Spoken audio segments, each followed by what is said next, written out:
나경원 의원님 멋대로 운영되는 데가 법사위가 아닙니다. 어떻게 판판이 순서를 망가뜨리면서 계속 의사진행 발언이라고 작년에 계속 그러시더니 새해 들었으면 좀 바뀐 모양새를 보여주세요. 신동욱 의원님, 5분 드립니다. 해주시기 바랍니다. 시작해 주십시오. 예, 정말 맥락 없이 동료 의원 끌어들여서 인신공격하는 거 보면서 정말로 개헌을 하게 되면 국회의원 면책특권 없애는 개헌 꼭 좀 했으면 좋겠습니다. 아니 도대체 느닷없이 나경원 의원이 신천지와 관련이 있다는 게 무슨 얘기입니까 도대체?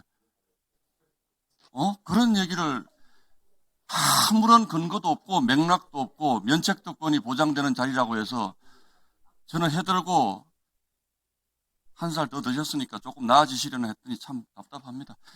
박영재 처장님, 예. 축하드립니다. 먼저 데뷔전이 좀 힘드실 것 같은데 제가 한 가지 여쭤보겠습니다. 이재명 대통령, 이 나라가 이재명 대통령을 위한 나라입니까? 대한민국 국민을 위한 나라입니까?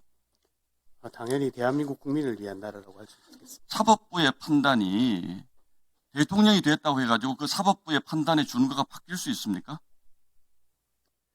법원은 조금 전에도 말씀드렸다시피 헌법과 법률에 따라서 재판을 하는 것입니다. 그래서요, 공직선거법 상고심에서 파기환송한 거 가지고 자꾸 문제를 삼는 모양인데, 저는 항소심 재판부의 판결 내용이 국민들의 일반적인 법 상식에 현저히 어긋나는 무죄가 선고됐기 때문에 대법원에서 파기환송한 것은 너무나 당연한 일이고, 대통령이 될 가능성이 높은 자라고 해서 그것을 봐준다면 그건 사법부가 아닌 거죠. 그렇지 않습니까? 같은 답변을. 예.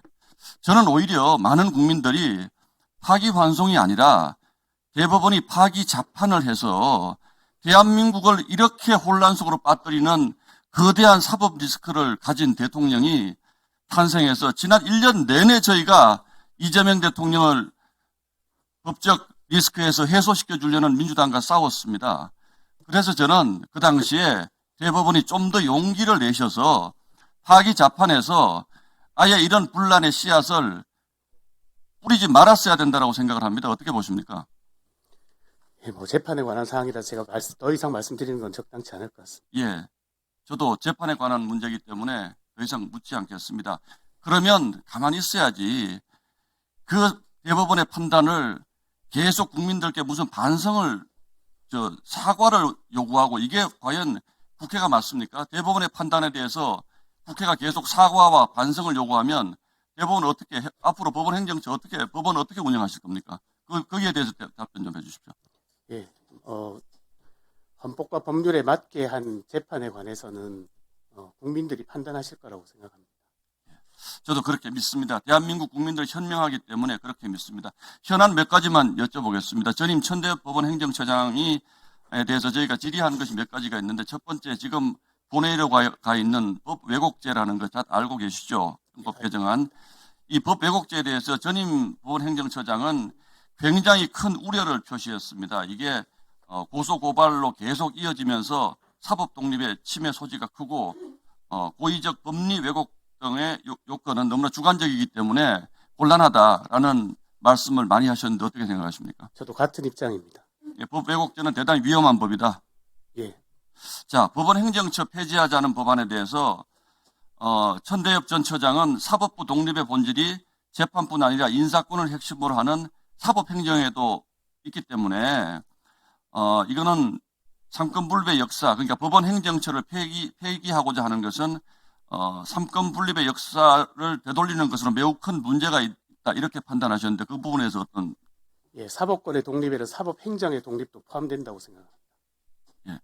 자, 세 번째 재판 소원제, 그러니까 헌법재판소, 그러니까 이른바 국민들이 사심제라고 얘기하는 재판 소원제 도입에 대해서 이게 실질적인 사심제가 되면서 소송 지옥으로 대한민국 국민들의 소송 비용을 급격히 증가시키고 사실상 법원의 업무를 마비시킬 가능성이 있다라는 입장을 천대엽 전 처장이 힘주어 말씀하셨는데 이 소위 재판 소원 도입에 대해서는 어떻게 생각하십니까? 재판 소원은 이제 사심제로 가는 길이고 말씀하신 것처럼 국민들을 소송 지옥에 빠뜨리게 하는 것에다가 더해서 우리 헌법상 헌법재판소와 대법원은 권한이 분장되어 있습니다. 대법원의 확정 판결에 대해서 헌법재판소에서 재판 소원을 받아들일 수 있다고 하는 것은 결국 헌법 사항이라고 생각합니다.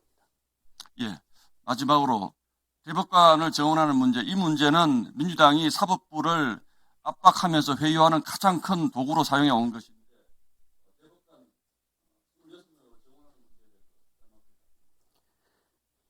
대법관 증원이 되면 필연적으로 하급심에 있는 우수 판사들이 다시 대법원의 재판연구관으로 와야 되는데 대법관 증원에 따른 하급심 판사들, 우수한 하급심 판사들의 대법원으로서의 이전을 보충할 만한 방법이 없습니다.